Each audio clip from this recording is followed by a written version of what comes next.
আল্লাহু আকবার কবীরা। হযরত খাজা উসমানে হারুনি রহমতুল্লাহ আলাইহি বিখ্যাত শেখ ছিলেন, বুজুর্গ ছিলেন। আমাদের হযরত শেখ মুঈনুদ্দিন চিশতি আজমেরি রহমতুল্লাহ আলাইহির শেখ। তো ওখানে উনি একবার যাচ্ছেন, তো দেখে অগ্নি পূজকরা অগ্নিকুণ্ড বানিয়ে পূজা করছে। তো ওনার বড় দিলের ভিতরে আঘাত লাগলো, আহারে এই লোকগুলো আগুনের পূজা করে, আগুনের মালিকের পূজা করে না, আগুনের পূজা করে তো জাহান্নামের আগুনের দিকে যায়। আরে ওরা যদি জান্নাতি হয়ে যেত। উনি ওদেরকে যে বোঝালেন, তখন পুরোহিতরা আছে, তারা খেপে গেছে, নেতৃত্ব হারানোর ভয় খেপে গিয়ে কেন তোমরা কেন পূজা করো? আগুন বড় পাওয়ারফুল, আখেরাতে যেন আমাদেরকে জ্বলতে না হয়, দুনিয়াতে আগুনের বড় পাওয়ার, তো এই জন্য আগুনকে আমরা পূজা করি, তাই সূর্যদেবের পূজা করি। কেন? যেন আগুন খুশি হয়। তো এতদিন পূজা করেছেন, আগুন তো খুশি হয়েছে। হ্যাঁ হয়েছে। তাহলে একটু হাতটা ঢুকায় দেখেন, দেখি আগুন কতটুকু খুশি হয়েছে, পোড়ায় কি পোড়ায় না। তোরা তো জানে যে ঢুকাইলেই পুড়ে যাবে, তো জানে ঢুকালেই কি হয়ে যাবে, পুড়ে যাবে। তখন বলছে ঠিক আছে, উল্টা চাল দিছে। বাটপাটদের কিন্তু সিস্টেম এটা, উল্টা চাল। আচ্ছা ঠিক আছে, আপনি কিসের ইবাদত করেন? আমি আগুনের মালিকের ইবাদত করি। তো আগুনের মালিকের কথা কি আগুন শুনে? হ্যাঁ অবশ্যই শুনে। ঠিক আছে, তাহলে আপনি হাত ঢুকায় দেখেন, দেখি আপনার আগুনের মালিক আপনাকে বাঁচায় কিনা। তো উনি বললেন যে আগুনের ভিতরে হাত ঢুকাবো না সশরীরে ঢুকবো? খাইছে কেন? তো গরম হুজুর। বললে তো আরো ভালো। মনে মনে চিন্তা করে, এটা ঢুকে যদি মরে তো একটা দুষ্ট মরল, একটা জঙ্গি মরল, দুনিয়া থেকে একটা দুষ্ট গেল, উগ্রপন্থী গেল।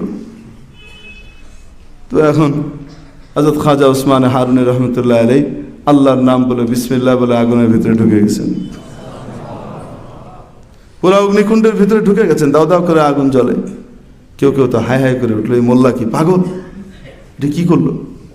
উনি ভিতরে ঢুকে বেশ কিছুক্ষণ অবস্থান করলেন। এরা তো মনে করছে পুরো টুরে গেছে বুঝি।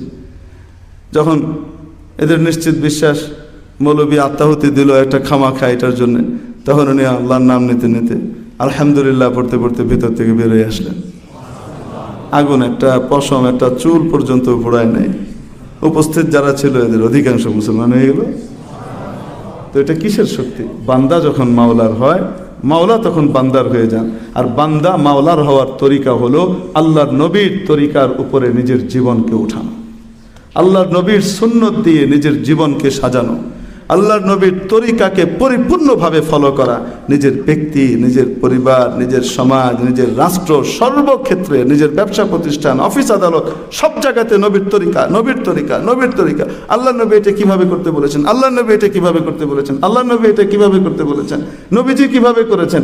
এইভাবে খোঁজ নিয়ে নিয়ে নিয়ে নিয়ে যদি আমল করতে থাকি আর সমস্ত হারাম থেকে, গুনাহ থেকে নিজেকে বাঁচাতে থাকি, তো বেশি দিন লাগবে না, বান্দা মাওলার হয়ে যাবে, আপনি আল্লাহর হয়ে যাবেন। আল্লাহর গায়বী নুসরতের সাহায্য চোখের সামনে দেখবেন।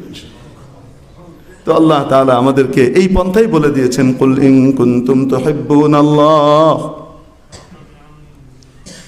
ও আমার বান্দারা যদি তোমরা চাও আল্লাহকে ভালোবাসবে, যদি আল্লাহকে ভালোবেসে থাকো, ফাত্তাবিউনি, তাহলে আমি রাসূলের পূর্ণাঙ্গ অনুসরণ করো, ইউহিব্বুকুমুল্লাহ, আল্লাহ তোমার হয়ে যাবেন।